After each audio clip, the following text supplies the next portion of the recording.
Hi, this is Jim Wyckoff with your weekly 5M Publishing Livestock Market Outlook. Seeing some mixed action in the livestock futures. We'll start out with the cattle market.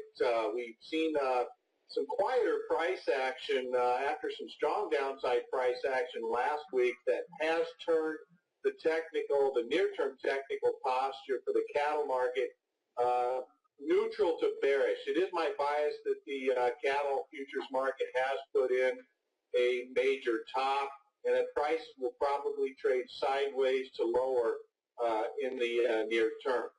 From a fundamental point of view, we did see lower cash cattle trade last week. However, on Monday, we did see strong increases in beef product prices, which could make for some choppy trading in the futures market this week.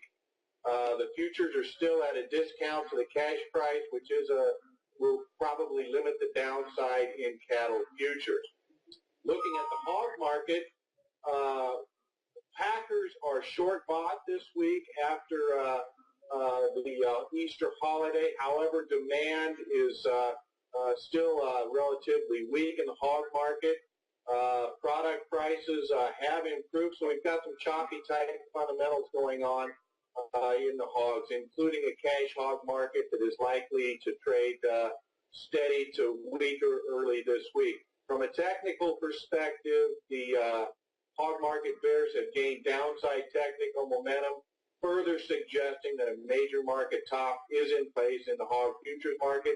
It is my bias that we're going to see sideways to lower price action in hog futures in the near term, but not without high volatility. That's it for this week. Jim Wyckoff reporting.